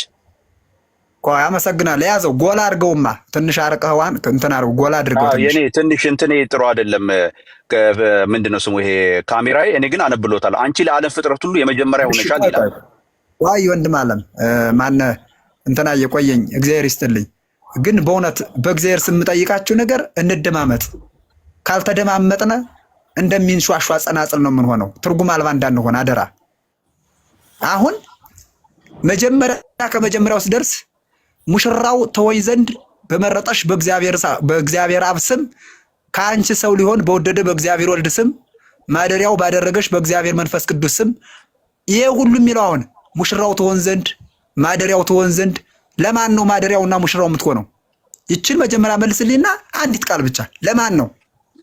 ቀጥሎ እንጂ እርሶ እኮ ነች የሚያብራሩት። እኔ ነው እንደሚፈልግ የሚያብራራ እኮ ነው። መልስልኝና ይመልስልኝ። ማደሪያውና ሙሽራው ትሆን ዘንድ ለማን ነው ነው የምልህ። አብራሩ። ቀጥሎ መልስ። ለማን ነው ማደሪያውና ሙሽራው የምትሆነው? አንተ እኮ ድፍስ ስላደረግኩ። አረ ቀጥሎ እርሶ ነው እኮ ላብራራው ብለው አይደል እንዴ? እኔ ላብራራ ላውጣው ያሉት። አብራሩት እንጂ አልፈርድብህም። እሺ ማደሪያውና ሙሽራው ትሆን ዘንድ የተመረጠች ለእግዚአብሔር ወልድ ለኢየሱስ ክርስቶስ ነው ማደሪያው ትሆን ዘንድ። ማደሪያው አይደለችም ካልከኝ እንግዲህ ክደት ነው። ሁለተኛ ቆይ ማርያም ለአንቺ አንቺ ለዓለም ፍጥረት ሁሉ የመጀመሪያ ሆነሻልና ዓለም አዳምጠኝ በደንብ ዓለም የሰው ልጅ በኖህ ዘመን ጠፍቶ ነበር አልጠፋም? ንገረኝ። እሷ ለዓለም ሁሉ መጀመሪያ ነች ወይ ነው? በቃ ቀጥሉ። ኧረ አዳምጠኝ መጀመሪያ። ይኸውልህ ዓለም ምን አይነት ትርጉም አለው? ይሄ አንዳንድ ጊዜ ቅድም ያነሳውልህ ርዕስ በጎችና ፍየሎችን ያልኩህ የተቀደሰው ለውሾች አትስጡ የተባለ ለውሻ አይደለም። ውሻ ለውሻ ሳይሆን ምንም አይነት እምነት ለሌላቸው ሰዎች ለኢአማንያን ነው። እዚህም ደግሞ ለዓለም ሲል ዓለም ምን አይነት ትርጉም አለው ከተባለ እኔና እናንተ ሰው በጠቅላላ ዓለም ይሆናል። ዓለም ተብሎ ይተረጉማል። ዓለም ሰው የሚኖርበት ብቻ አይደለም። ዓለም ስትል አንተ የዓለም ሁሉ ሲል ከመጀመሪያው አይተህ ብቻ ልትተረጉም ትችላለህ። ዓለም ማለት ሰው የሚኖርበትም ዓለም ይባላል። እያንዳንዳችን ሁላችንም ዓለም እንባላለን። እውነት ነው። ድንግል ማርያም አንቺ ለዓለም ፍጥረት ሁሉ የመጀመሪያው ሆነ። ስለዚህ ከጨለማው ያ በጨለማ የነበረው ሕዝብ የወጣው በማን ነው ከተባለ ይኸው ከታይ ምክንያት አለ። በድንግል ማርያም ምክንያት ነው። ለምን? ድንግል ማርያም ንጽሕት ሆና ስለተገኘች ንጽሕት ዘር ሆና ኢሳይያስ 9:1 ላይ 1:9 ላይ ከመሰዶም እንኮነው ከመገሞራ መሰልነ እግዚአብሔር ኪያኪ እመያተረፈለነ እግዚአብሔር አንቺን ንጽሕት ዘር አድርጎ ባያስቀርልን ኑሮ እንደ ሰዶምና እንደ ገሞራ በጠፋን ነበር ብሎ የተናገረላት ኢሳይያስ ለድንግል ማርያም ዓለም ሁሉ ጠፍቶ ነበር። አዳምጥ። ዓለም ሁሉ ጠፍቶ ነበር። በጨለማ ውስጥ ነበር። ውሸት በድንግል ማርያም ምክንያት ያዙልኝ አንድ ጊዜ ያዙልኝ። ውሸት ነው። ለምንድን ነው ያወሩት? አዲስ ኪዳንን አይደለም ያወራው። አንዴ አዲስ ኪዳን አይደለም። አትግባ እባክህ። እየገለጽከው መጣ። አንድ ጊዜ ውሸት ያልኩት ለምን ብሎ ጠይቁ። ውሸት ድንግል ማርያም ይኸውልህ ምክንያት ናት። ስሟ ክርስቶስ ላይ ተገኝቶ ነው ዓለም የዳነው። ወደደ ክርስቶስ ምክንያት ድል ሆነችው። መምህር አንዴ ውሸት የዋሹትን ውሸት አንዴ ዜሮ ነው። እኔ እስካሁን ድረስ ታግሼ ነበር። ውሸት ለምን እንደሆነ ያውቃሉ። እርሶ አዲስ ኪዳን ነው ይሄ ያለው። አዲስ ኪዳን ነው። ይሄ አዲስ ኪዳን ላይ የተጻፈ ነው። ዜድ አንዴ ተረጋጋሽ ወንድም።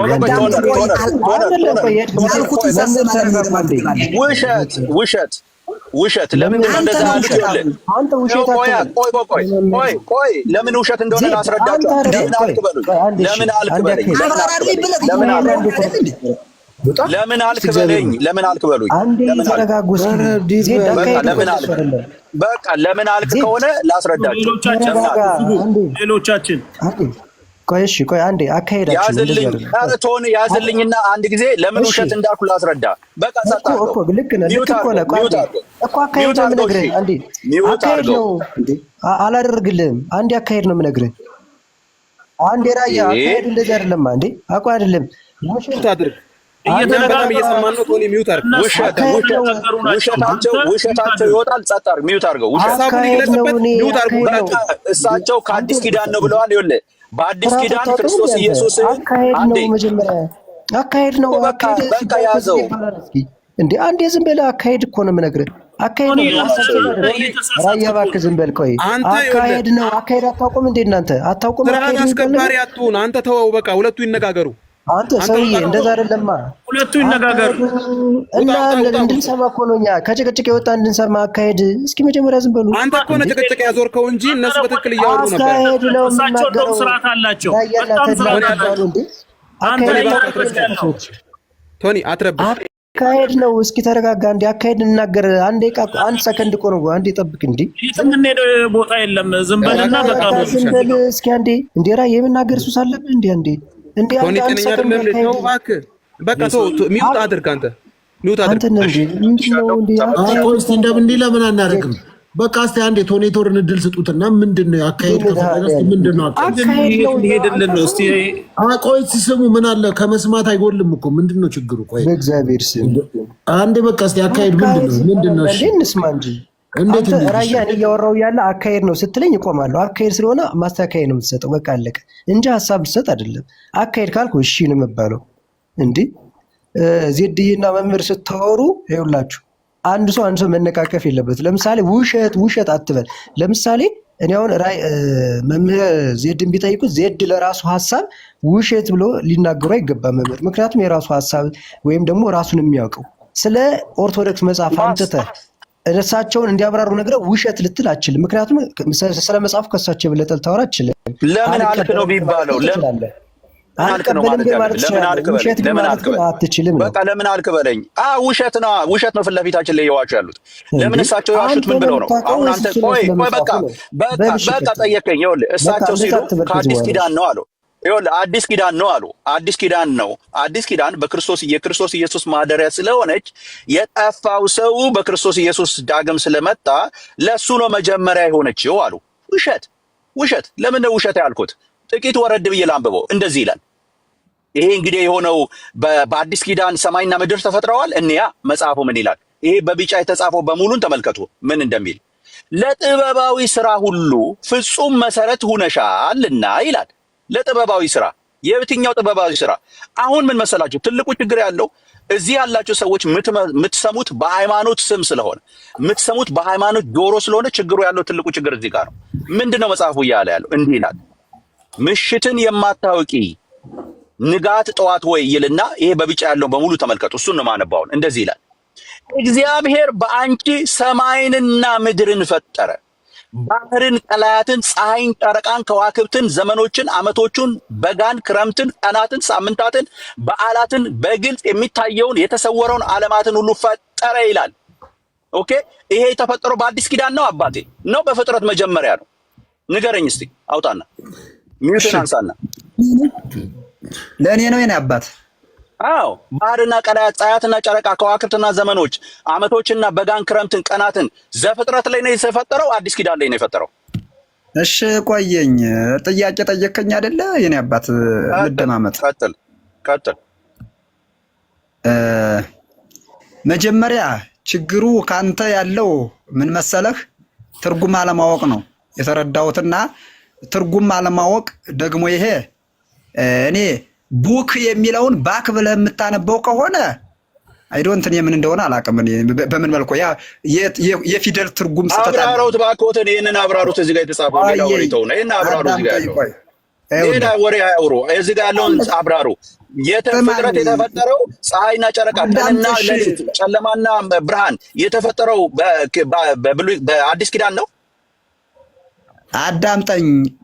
በአዲስ ኪዳን ነው አዳምጡት፣ አብራሩት መጽሐፉን። ይሄንን እሺ እኮ ላብራራልህ ነው። ስማ ዕለተ ረቡዕ። እሺ ቆይ መጀመሪያ ይሄን እንድትለይ ጨረቃና ፀሐይ አመጣህልኝ። ፀሐይና ጨረቃ መቼ ተፈጠረ?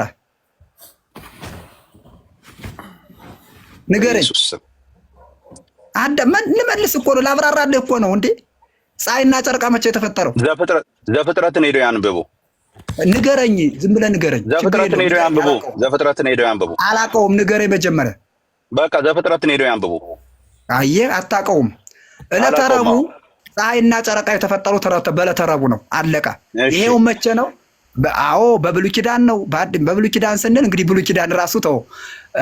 በአዲስ ኪዳን በእመቤታችን ፀሐይና ጨረቃ በአንቺ ተፈጠሩ ሲባል ፀሐይ የተባለ ክርስቶስ ነው። አዳምጠኝ ቆይ። ፀሐይ ክርስቶስ ነው። የማይጠልቀው አሁን የማጨልሚ ክርስቶስ በሷ ተፈጠረ። ክርስቶስ በሷ ተፈጠረ። ወይ አዳምጠኝ። ክርስቶስ በሷ ተፈጠረ። ተወልዷል አልተወለደም የሚለው እግዚአብሔር በአንቺ ሰማይና ምድርን ፈጠረ ነው የሚለው። ፀሐይና ጨረቃን ፈጠረ ነው የሚለው። ፀሐይ በማርያም ማለት ኢየሱስ በማርያም ተፈጥሯል። ፀሐይ በሷ ከተፈጠረ ክርስቶስ ከድንግል ማርያም ተወልዷል አልተወለደም? ተፈጥሯል ወይ? በሷ ተፈጥሮ ነው። ተወልዷል አልተወለደም? አዳምጥ ቆይ። ስለ ውልደት አላወራሁም። በማርያም የተፈጠረ ኢየሱስ አሎት። በማርያም የተፈጠረ ኢየሱስ አሎት። አዳምጠኝ። አንተ የማታውቀው ኢየሱስ ተፈጥሯል። በአንቺ ተፈጥሯል ነው የሚለው። በማርያም የተፈጠረ ነው ኢየሱስ እያሉ ነው። ጨለማው ሁሉ ዓለም በድንግል ማርያም ነው እንደ አዲስ የተፈጠረው። አዳምጠኝ። የጨለመው ዓለም በኢየሱስ ስም ኧረ በኢየሱስ ስም አዳምጣው ነው። እግዚአብሔር ይገስጻችሁ። እንደገና ዓለም ሁሉ ወደ እውነት የመጣ እንደዚህ አይነት እርግማን ይዛችሁ እርግማን ያዝከው አንተ ነህ። የዓለም ብርሃን ኢየሱስ ነው ማርያም ነች?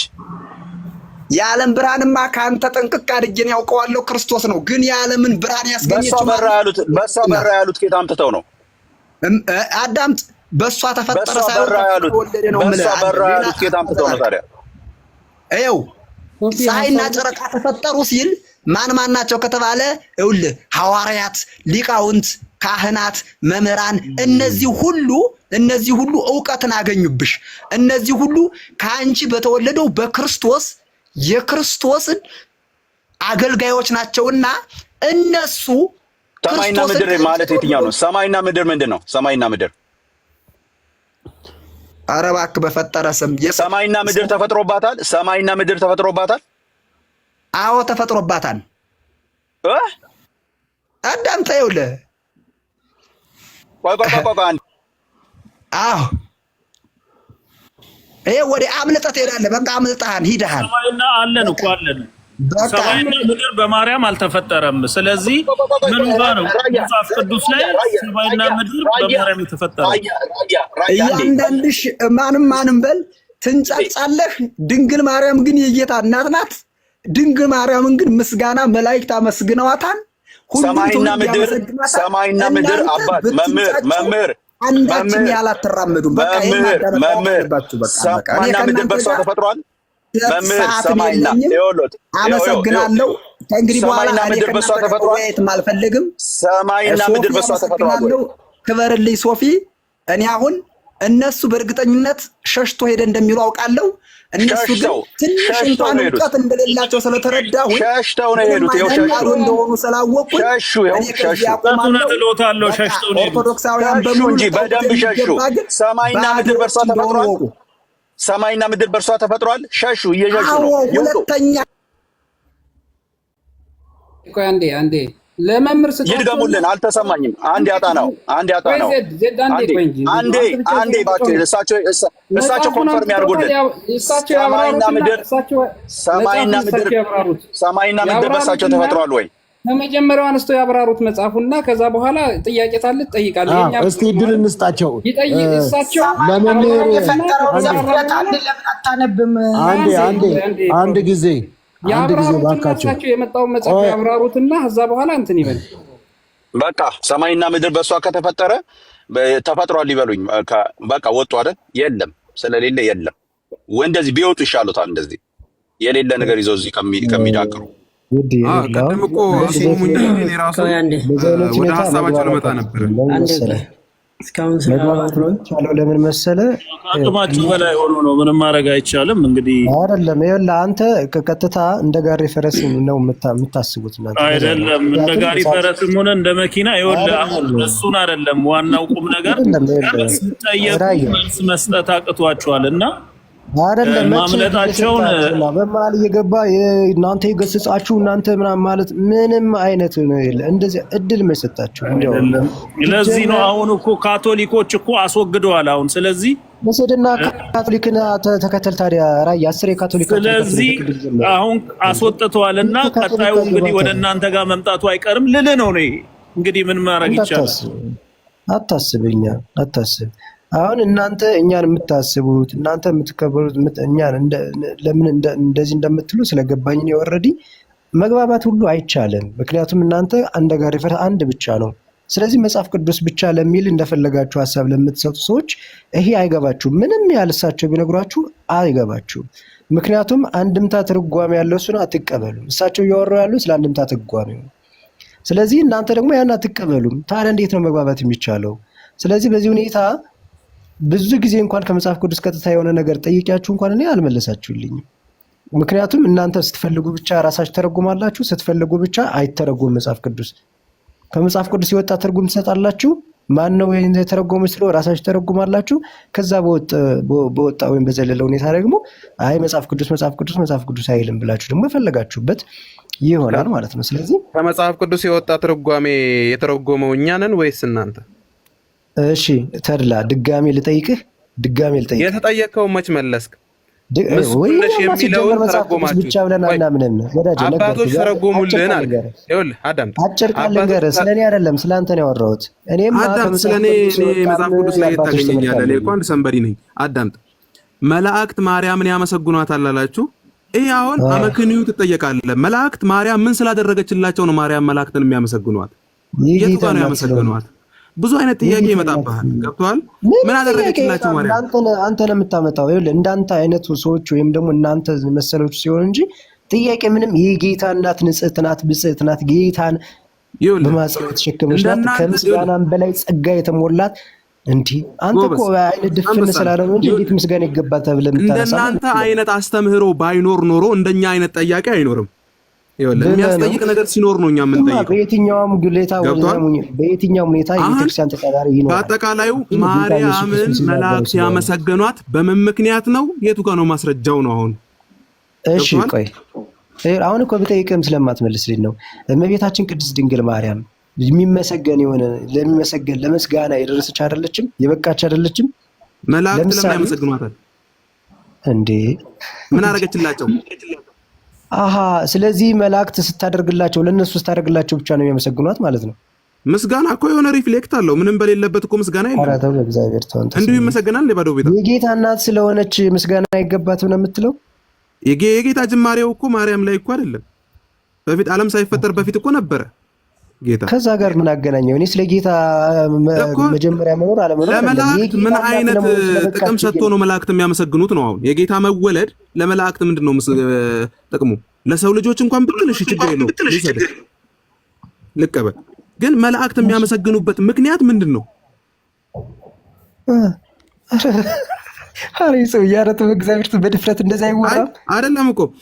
እንደገና ደግሞ ቀጥላችሁ እኮ ማርያምን ለማመስገን ዓለም ተፈጠረ ትላላችሁ እኮ። ወደዛም እመጣለሁ። አሁን እሱን ተውና፣ እሺ ቆይ አረን በጣም ገርሞኛል። ከመላእክት ጀመራችሁ። እንዴት? እሺ ቆይ ለመሬት እሺ አንዴ ይቅርታ፣ ጊዜ ሚዲያ ይቅርታ። አንተ ለመላእክት ምን አደረገችላቸውና ምስጋና አመሰገኗት ነው የምትለው? ስለዚህ እመቤታችን መላእክት ላይ የሆነ ነገር ማድረግ አለባት ማለት ነው። አንደኛ ጥያቄው መቼ አመሰገኗት? ምኑ ጋር ሪፈራል ማስረጃ ታመጣለህ? እሱ ያንተ አስተሳሰብ ነው። አመሰገኑም ካልክ በምን ምክንያት ነው ያመሰገኑት? በግልጽ ለምሳሌ ቅዱስ ዳዊት ለምሳሌ አንድ ላይ ስትሄድ ምስጉን በክፉዎች ምክር ያልሄደ በኃጢአተኞች መንገድ ያልቆመ በዋዘኞች ወንበር ያልተቀመጠ እሱ ምስጉን ነው ይላል አይደል? አዎ ይላል።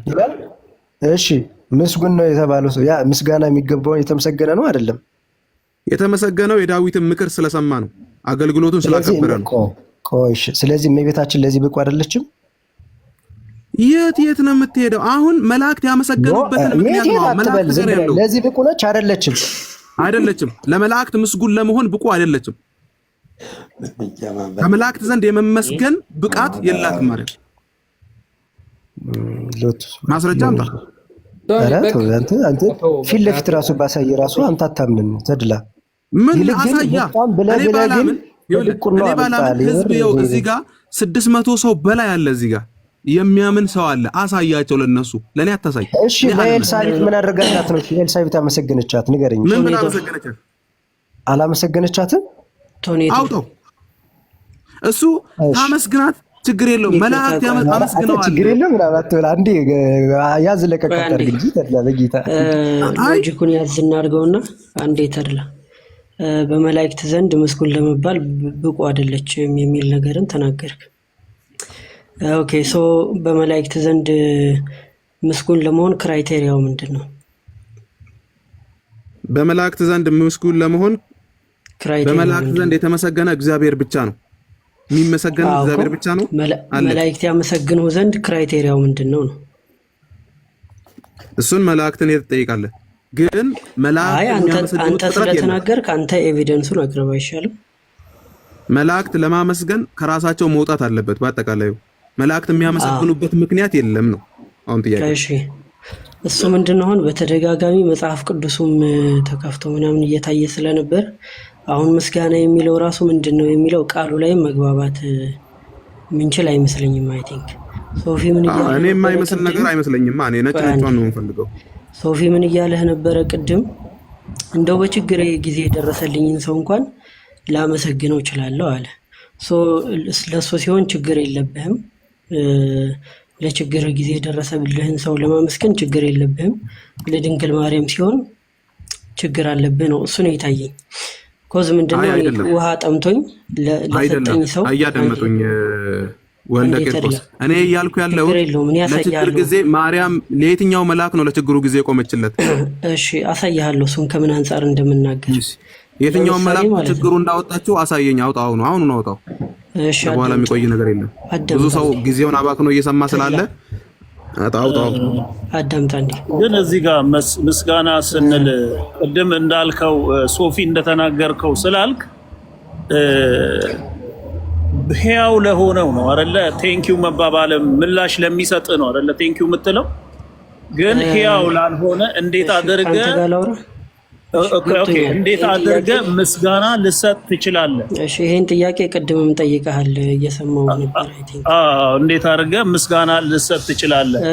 ራያ እሱም በሁለተኛ ያዘው የሞቱ ሰዎች ከአንዳችሁ ጋር አውራ። አይ ከኔ ጋር አውራ። አንተ ጋር ታውጣልኝ ነው አንተ ጋር ማርያም ለመላእክት ውለታ የዋለችለትን ቦታ አውጣልኝ አውጣልኝ። እሱን ፈልጋለሁ። እኔ ረጅም ሰዓት ተቀምጫለሁ ተድላ፣ ረጅም ሰዓት ነው ተሳዳምጥ። ፕሊስ እኮ ወደ ዋናው እኔ ሚውት አደርግልሃለሁ እኮ ነው ሚውት አድርጌ እሰማሃለሁ። ግን ያን አውጣ። አንዴ ቆይ አንተን እንደዚህ ልገላግልህ። አትሊስት አሁን ምንድነው ቅዱስ ኤፍሬም ምንድነው የውድዋ መላእክት ላይ ያው መላእክት አመሰገኗት፣ እሱን ደግሞ የሉቃስ ወንጌልን ሲተረጉም ነው የሚል ነገር አንስታችኋል።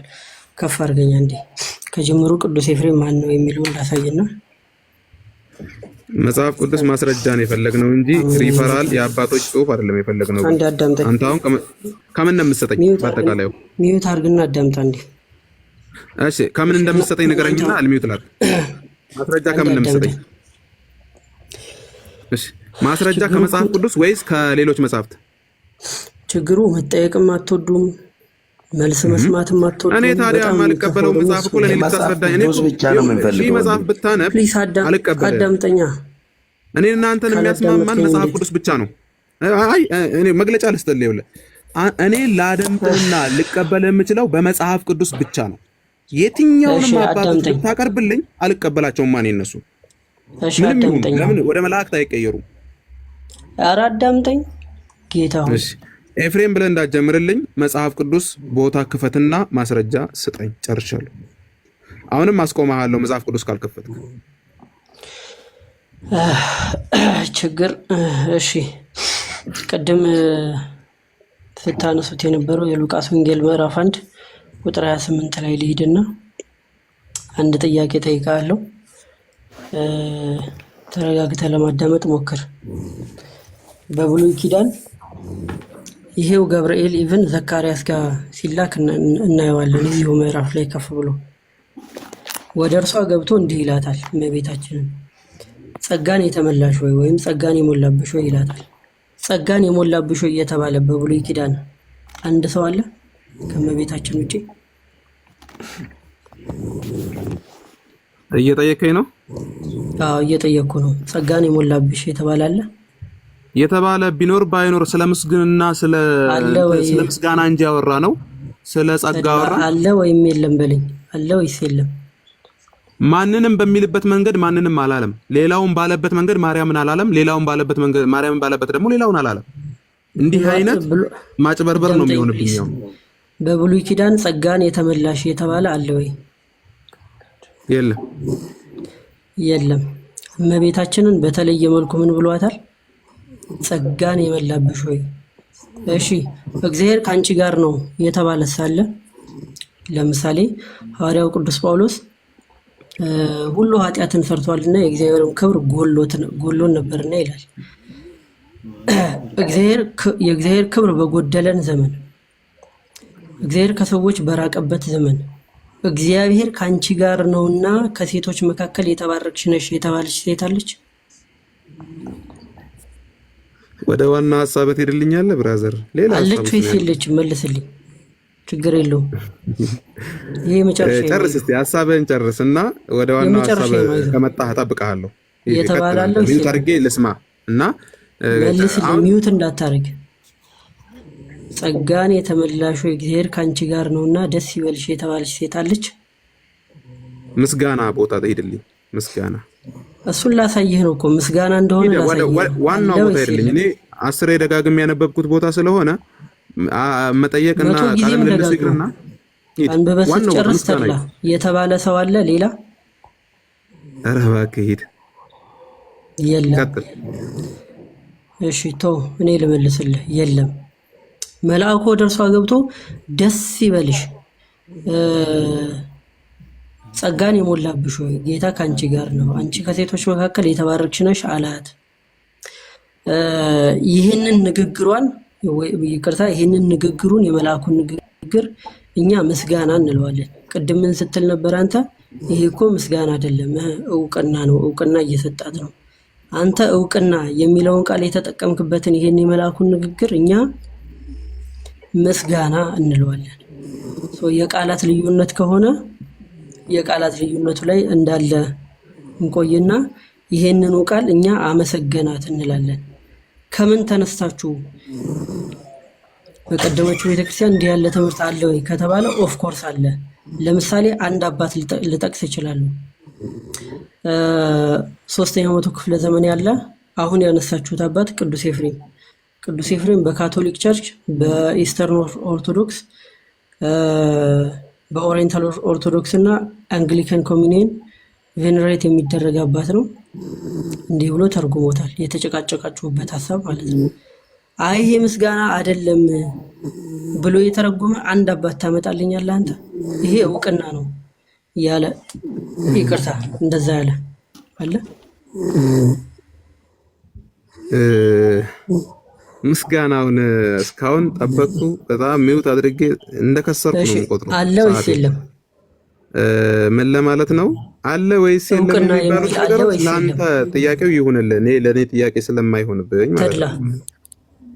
አዳምጠኝ። እስካሁን በጣም እየሰማው ነው። ብዙ ሰዓት ስላወራችሁ እውቅና የሚል አለ ወይስ የለም? ከየት ነው ያመጣው አንተ? የማይገናኘውን እኔ ለአማርኛ ባዳ ነኝ እንዴ? በአማርኛ እውቅና የሚለው ሳለ መጽሐፉ ላይ የትኛው እውቅና እየሰጠ ነው አልክ? እውቅና እየሰጠ ነው የሚልስ መጽሐፉ ላይ አለ? ኦኬ ምስጋና ነው ብለን የተቀበልከው ያንን ሐሳብ የትኛውን ሐሳብ ነው አንተ አሁን ምስጋና ብለህ የወሰድከው? አንዷን ቃሏን ብቻ አውጣና በምናችሁ ነው ግን የምትሰሙት? ምስጋና ያልክበትን ወር አውጣው። ምስጋናን የሚገልጽ ነገር የተናገርከው ነገር የለም። ድምጽ ብቻ ነው ለስለስ የሚለው እንጂ ንግግር ላይ ምስጋና የሚል ነገር አላየንም። ስለዚህ ይኸውልህ አንዳንድ ጊዜ ስታስተምር ወይም ደግሞ ስትናገር ማስረጃ ይዘህ መጽሐፍ ቅዱሱን ተከትለህ ነው ማስረጃ አስቀምጠ ይሄ ነው አውዱ ከዚህ እስከዚህ እንዲህ ይላል ቁጥሩ እንዲህ ነው ብለህ ነው መናገር ያለብህ። ከዛ ውጭ አንድ ግለሰብ የጻፈውን በጭንቅላቱ የሚመላለሰውን ነገር ያስቀመጠውን እምነት ነው ብለህ መቀበል ይከብዳል። እኔ አላምነውም ሰውየው የጻፈውን መጽሐፍ ቅዱስ ያለውን ነው የምቀበለው። ስለዚህ ይኸውልህ ስማኝ እኔንም እስካሁን ስታወራ ነበረ። ስለዚህ ሰውየው የጻፈውን ጽሑፍ በአእምሮ ውስጥ የተቀመጠውን ድርሰት አልቀበልም ነው። መጽሐፍ ቅዱስ ተቀበልኩ አላልኩህም እኔ እኮ ትክክል አይደለም። ሰውየው ራሱ በምን መንፈስ ተስቦ እንደተጻፈው አይታወቅም። ስለዚህ ተቀበለው አትቀበለው እሱ ጉዳይ አይደለም። ቤተክርስቲያን ተቀበለው አይደለም ልንከራከርበት እዚህ ሜዳ ላይ እስከወጣ ድረስ ደግሞ እንነጋገርበታለን። ልክ አይደለም እያልኩ ቤተክርስቲያን ተቀበለዋለች። አንተ ፐርሰናሊ ተቀበልከው አልተቀበልከው እሱ የኔ ጉዳይ አይደለም ነው የምልህ። አዎ እኔ ችግር የለብኝም። እኔ የምታምኑበት እኛ ምናምነው እንደዚህ ነው ብላችሁ በመጣችሁ ኦኬ እኮ ብያለሁ እኮ። ቤተክርስቲያን ሉተርንም አትቀበለውም። ያንተ ቤተክርስቲያን ይሄ ነው ካልከኝ እቀበልሃለሁ። ትክክል ነህ። ነገር ግን በመጽሐፍ ቅዱስ አስታከ ከመጣ ስህተት ነው። መጽሐፍ ቅዱስ ሰምተኸኛል? እኔ ደግሞ ያልኩትን እና ሁሉንም ነገር የሚያፈርሰው ምንድነው ብለህ ካልከኝ መጽሐፍ ቅዱስ ብቻ ነው የሚያፈርሰው። ብሎ መጽሐፍ ቅዱስ ሐሳብህን ሁሉ የሚያፈርሰው መጽሐፍ ቅዱስ ጋር ስትደርስ ነው። እሺ እንደዛ ብሎ የተረጎመ ስጠኛ። አሁን እናንተ እንደምትሉት እውቅና እየሰጣት ነው የሚል ትርጉም ስጡኝ። ይኸውልህ አሁን አንዳንድ ጊዜ ሰውን የሚያሳምን ነገር ስታመጣ ሰው ሊቀበል ይችላል። ምክንያቱም ሁላችንንም የሚያስማማን መሀከለኛ የሆነው መጽሐፍ ቅዱስ ብቻ ነው። ራያ ወሬማ እኔም እኮ አወራለሁ። ዝም ብሎ ማውራት ከሆነ እውቅና እየሰጣት ነው የሚል ትርጉም አሳየኝ። ይኸውልህ አይለይስ የለም ማርያምን እሱ ጋር ያመሰግነዋታል። አንዴ ቆይ ማርያምን ያመሰግነዋታል የሚል አምጥተሃል ሉቃስ ወንጌል ላይ አሳየው እኮ። አዎ የታለ? በደንብ አሳየው ይላል። እሺ አዳምጠኝ። ላንተ ይላል ወይ አልነበርክም? ኦፍ ኮርስ ይላል። ከመጀመሪያው እዚህ ነበርኩ እኔ። አልነበርክም ሳይሆን አንተ ነሳ የሌለው ከነበርክ አዳምጠኝ ልድገምልህ። ወይስ ማርያምን ያመሰግናሉ ይላል? ቃል በቃል አንብብልኝ መጽሐፍ ቅዱስ ራሱ ገብርኤል ሲያመሰግናት ላሳየ። እሺ ንገረኝ። መልአኩም ወደ እርሷ ገባ። ማን? ቅዱስ ገብርኤል። ከዛ ምን አላት? ደስ ይበልሽ ጸጋን የሞላብሽ ሆይ ጌታ ካንቺ ጋር ነው፣ አንቺ ከሴቶች መካከል የተባረክሽ ነሽ አላት። ይሄ ምንድነው? ይሄ ምስጋና ነው። መልአኩ እኮ ከእግዚአብሔር ተልኮ የመጣውን ነገር ነው የተናገረው። ራያ አንድ አዳምጠኛ። ምስጋና አይደለም የሰጠው እኮ እሱ ከእግዚአብሔር ተልኮ የተነገረውን ነገር ለማርያም አስተላለፈ አይደለም? ምስጋና የሚል የት አለ እዚህ ጋር? ከእግዚአብሔር ተልኮ አንዴ ቆይ አዳምጠኝ። ከእግዚአብሔር ተልኮ ለምንድነው ሊናገር የመጣውን ቃል አስተላለፈ አልከኝ። አሁን ይሄንንም እዚህ ጋር ይዤ እግዚአብሔር እንዲህ በላት ያለው የቱ ጋር ነው ብለህ አታሳየኝም። እንዲህ አይነት እንትም አመሰግናለሁ አይደለም ይወላሂ አይደለ? አሁን መላእክቱ አንዴ እሱ አይደለም ከራሱ ነው የሚለውን ታመጣልኛለህ? እሱና ኦፍ ኮርስ አሳያለሁ። ከቅዱስ ኤፍሬም እንትኖች ኤፍሬምን እኔ አላውቀውም። ኤፍሬምንም ከበደንም አላውቅም እኔ። መጽሐፍ የሚለውን ነገር አምጣልኝ ነው የምልህ። ስለዚህ አንተን እንቀበልኛ ቅዱስ ኤፍሬምን እንተውና አንተን እንስማ። እንዴ ቅዱስ ኤፍሬምን እኔ አላውቀውም፣ ይቅርታ አድርግልኝ፣ እኔ አላውቃቸውም እሳቸውን። ስለዚህ መጽሐፍ ቅዱስን ነው የማውቀው፣ መጽሐፍ ቅዱስ የሚለውን ነገር አስረዳኝ። ሰው የሚስማማው መካከለኛ የሆነው ሁሉንም በሚዛን መንገድ የሚያይ መጽሐፍ ቅዱስ ብቻ ነው። ያ አይ መጽሐፍ ቅዱስ ባለማወቁ ላይ ነው። አሁን ችግሩ በነገራችሁ ላይ ወንድሜ ውልደ ቄርሎስ እና አንዴ ችግሩ ይኸውላችሁ የአባቶች መግባባት አለመግባባት አለ። መጽሐፍ ቅዱስን ራሱ አላወቃችሁትም፣ አልተቀበላችሁትም። ስለዚህ አሁን ባዶ መልፋት ነው። እሺ ወንድሜ በቃ ዝም ብንተው አያም የፈለገ ነገር ሲነግራችሁ ቅድም ያነሳው ፖይንት ላይ ደግሞ ልምጣ። ይሄኛውን ተውና ቅድም ምን አለ ራያ አፖስትል ሚውት አርግልኝ። አፖስትል አቤት፣ አንዴ ሚውት አርገው፣ ድምጽ ወደዚህ እያስተጋባ ነው። ኦኬ ራያ ቅድም ምን ብለህ ነበረ? በህይወት ላለ ሰው ነው እንጂ በህይወት ለሌሉ ወይም ለሞቱ የሞተን ሰው እንዴት ብለህ ታመሰግናለህ የሚል ነገር አንስተሃል። ኦኬ ማይክን አንሳ ራያ፣ አንድ ጥያቄ ልጠይቅ። ህያውነት የስጋ ነው የነፍስ ነው? ባህሪው ኢሴንሱ ለነፍስ ነው ለስጋ ነው? ቅድም ምስጋና ብለን ካልን ምን ብለን ተናግረን? ስማኝ አንተ መች ስማኛ፣ ህፃን ልጅ የለም እዚህ፣ ህፃን ልጅ የለም እዚህ፣ ሁላችንም ትላልቆች ስለሆንን እኮ ስማኛ ዘላለማዊ ቆያ እንዳዳምጠኝ፣ አንተም ቆያ እንዳዳምጠኝ። እሺ ህያውነት ቆያ እንዳዳምጠኝ አንተ ራስህ። ስለዚህ አሁን እያልክ ያለው እየሰማኸኝ እኮ አይደለም። እሺ ቀጥል። ኦኬ ስለዚህ ምስጋና ሰው እንኳን ቴንኪው ይባላል ብለን የጀመርነው ያ። ስለዚህ በህይወት ያለ ሰው ቴንኪው ልትለው ላደረገልህ ነገር ቴንኪው ልትለው ትችላለህ። ያ ስለሚሰማ ምላሽ ስለሚሰጥ ማለት ነው። በህይወት ለሌለ ነገር ደግሞ ምስጋና ካቀረብክ ጣዖት ነው፣ አምልኮ ነው እያልኩ ነው። ኦኬ እሺ። ስለዚህ በህይወት የሌለ ስትል ምን እያልክ ነው? የማይዳሰስ የማይጨበጥ እያልክ ነው? በህይወት የለችም ማርያም ሞታ ተቀብራለች አይደለ? ኢየሱስ ግን ተነስቷል። ይሄንን ታምናለህ? አንዴ ታምናለህ? ኦፍ ኮርስ ታምናለህ? በሶስተኛው ቀን መነሳቱን ታምናለህ? እንኳን እኔ አንተም ታምናለህ። ስለዚህ ማርያም ሞታ ተቀብራለች አይደል? ራያ የሚንቀሳቀስ እንትን አላት። ምንድነው እሱ በህይወት ምንድነው? በህይወት መልስልኝ እስቲ። እሺ መልስልኝ። በስጋ ማርያም በአሁኑ በአካል ትንቀሳቀሳለች? በአካል ስትል በአካል ስጋ ወይስ በአካል ነፍስ? በአካል ነፍስም በአካል ስጋም እየተንቀሳቀሰች መልስ እየሰጠች ነው። አዎ በአካል ነፍስ ትንቀሳቀሳለች። እንኳን እሷ ምድር ላይ እየተንቀሳቀሰች መልስ እየሰጠች ነው። እንኳን እሷ እናንተም እንንቀሳቀሳለን በአካል ነፍስ። ያው ስለሆንኩን እየኖርኩ ስለሆነ ነው። አይ ብትሞትም ለዛ እኮ ነው የጠየቅኩ የነበረው። አየህ እዚህ ጋር ነው የተሸወርከው። ለዚህ ነው ይሄ ስህተት ተብሎ ከ2 ቢሊዮን ህዝብ በላይ የሆነው የካቶሊክ ህዝብ ራሱ ይሄ ትምህርት ስህተት ነው ብሎ ገብቶት ከካቶሊክ ቤተክርስቲያን አስወግዷል እያልኩ ነው። ስለዚህ ይሄ የምታስተምረው ትምህርት ስህተት ነው።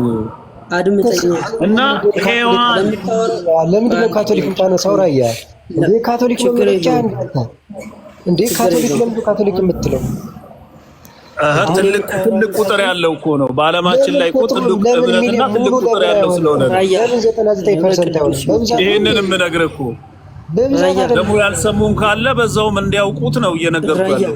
ስለዚህ ሂድና ካቶሊክ ተዘለቀ አንተም ጨምርላቸውና ቁጥራቸው ይብዛ። ምን ችግር አለ? ራያ አንተ በብዛት ነው እንዴ ሃይማኖት እንትን የሚለው? ይኸውልህ ለጠቅላላ እውቀት መናገር እኮ ትክክል አይደለም ብሎ አይወሰንም። 4 ነው ለ5ኛ ጊዜ ነው ስትጠቅሰው ሰማ። አንተ ለምን ነገር መለኪያ ካቶሊክ ታደርጋለህ? አሁን መልስለት እሱ ጥያቄ። ቆይ ግን ያውነት ሴንሱ የነፍስ ነው ሰማማት አይቻልም እንዴ? ያ ተቸገርን እኮ ወሎዳ ጨርሎስ አቤት ወሎዳ ጨርሎስ ቆይ አሁን ክርክር አይደለም ማለት መስማት ሲኖር ነው መናገር የሚቻለው። እና መጀመሪያ ከላይኛው ዘማሪ ከሚለው ጋር ነው እየተነጋገራችሁ ነበር። አሁን ራያ ለምትጠየቀው ጥያቄ መልስ ሳሰጥ ሌላ ጥያቄ ተመልሳለህ። መቼ መልስ ጠየቀ? ምን መልስ የሚያሰጥ ጥያቄ ጠየቀ? እስቲ መቼ ጠየቀ? ምን ጠየቀ? ፍሬ ያለው ነገር ምን ተነገረ? ስማኝ ጥያቄ ነው። እንደዛ ከሆነ ህያውነት ወይም ዘላለማዊነት ኢሴንሱ የስጋ ነው የነፍስ ጥያቄ ይሄ ነበር። ልመልስልህ? አዎ በጣም ጥሩ። ስለዚህ አዳምጠኛው ነው። ይኸውልህ ቅድም ምስጋና ስንል ምስጋና ነው የሰጣት። ራያ ጥያቄ እየመለስኩልህ እኮ ነው። ለምን እንደምትጨነቀው? እኔ ለምን ስለ ምስጋና ታነሳለህ? እሱ አይደለም ጥያቄ። መነሻችን ምስጋና ነው አይደለም? የሉቃስ ወንጌል ላይ ያለውን ነው መነሻችን። እሱን አይደለም ያልኩት። እሱን ዘግተነዋል። እሱን አይደለም ያልኩት ጥያቄ እሱን። ስለዚህ መጽሐፍ ቅዱስ ላይ የለም ተሳስተናል ብለህ ትተዋል እሱን። ኧረ በቅዱስ ሚካኤል አዳምጠኝ። ተሳስተናል ካልክ ልክ ነው። እሺ ራያ ምን ይመች አባቴ። ለምንድን ነው እድሜህን የምትናገረው? ስምህን ስትጠየቅ እድሜህን አይደል የምትናገረው? ጥያቄን ሰምተኛል።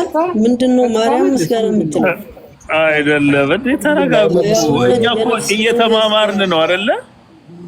ግን እውቀት የሚሰጥ ነገር ነው ማስቀመጥ ያለብን አይደል? ራያ የተጠየቀውን ጥያቄ ለምንድን ነው ቀጥታ ማትመልሰው? ተጠይቀሃል ጥያቄ ቀጥታ መልስ። ማትችል ከሆነ አልችልም በል። ለምን ታደርጋለህ? ነው በቀጥታ እኮ ነው የመለስኩት።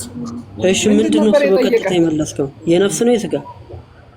ህያውነት ህያው ካለን ምስጋና የምሰጠው ለህያው ለሆነው ነው። በነፍስም አልጠየኩም ለማለት በነፍስም በስጋም ላለ ሰው ነው አላልኩም። ማንን ቴንኪው አላልኩም። እና እያመለክ ነው። ቀጣይ ማነሳው ነጥብ ገብቶ ነው። ቀጣይ ማነሳው ጥያቄ ምናምን። ስለዚህ በስጋም ላለ እኔ መልስ ስጠኝ አይደል ያልከው? እሱን እኮ ነው የሰጠው። ጥያቄ ምንድነው? ራያ ጥያቄን እኮ ነው የመለስኩት እኔ። ኦኬ እኔስ እሺ፣ ለማንኛውም ደህና ደሩ። በቃ አባቴ ራያ ታውቃለህ። ከዚህ በኋላ ምን ሊጠይቅ እንደሚችል ስላወቅክ ቀድመህ ነው። ኖ ምንም የሚጠይቀኝ ነገር የለም፣ ፍሬ ያለው ነገር የለም። እንዴ አንተ ሕያውነት የነፍስ ነው ወይስ የስጋ ነው ሲል የስጋ ወይ የነፍስ እኮ ሌላ ምን እኮ የሚያስፈልገኝ? ለምን ያስመርጠኛል? ትክክል አይደለም ጥያቄው ራሱ። እና የምንድን ነው ሕያውነት? ሕያው ብለህ የምታነሳው እሺ፣ ለምሳሌ ስጋውም ያለ የሚንቀሳቀስ ነገር አንድ ግዑዝ ነገር እንዴት አድርገህ ሕያው ልትል ትችላለህ? መች አለ? እንደዛ አይደለም ያለው። ሲጀመር እግዚአብሔር አምላክ እኔ የሕያዋን አምላክ ነኝ ይላል። ስለዚህ ሕያዋን ለሆነ አምላክ ከሆነ ቴንኪው ለማለት እንኳን ሕያው መሆን ይኖርበታል አይደለ? ይሄ እኮ ትክክለኛ መልስ ነው እኮ። ምን ማለቱ ነው? እኔ የሕያዋን ትክክለኛ መልስ እኮ ነው ይሄ። ምን ማለቱ ነው? አሁንም ሌላ ቦታ እየሄድክ ነው። ለምሳሌ ሕያዋን ይላል የሰው ልጅ። ለምሳሌ ሰው ነብሱ ስጋው አይደለም ነብሱ ሕያዊ ነው ወይስ አይደለም? ይኸውልህ ነብሱ ሕያው ይኸውልህ ነብሱ የሰው ልጅ ነብስ እየሰማኸኝ ነው? የሚተኛ ሰው አለ በመካከላችን መሰለኝ። ችግር የለም ዝም ብለህ ነፍስ ከሌለ ስጋ እኮ በድን ነው እኮ። ራያ ንገረው። እንዴት አድርጌ ገብቶታል እኮ አውቆ ነው የሚመላለስብኝ። ዝም ብሎ ሰዓት ይበላል። በእናትህ አቦ በእናትህ ገብቶታል እኮ ያውቃል እኮ። ከኢየሱስ ጋር ተጣበቁ አቦ። ዝም ብላችሁ አቦች እንዴት ይንገረኝ? መናገር አይደለም በቃ እኮ እዚህ ጋር ቀላል እኮ ነው። የሆነ ነገርኩ በቃ። ምንድነው? በቃ ነው አይደለም። አሁን ነፍስ ከሌለ ስጋ በድን ነው። ልንገርህ እኔ በቃ በዚሁ መንና በቃ እረፍ። አንድ ሰው ሲሞት ነፍሱ ሕያው ነው የሚሆነው? ከስጋው ጋር ነው ነፍሱ አብሮ የሚሞተው?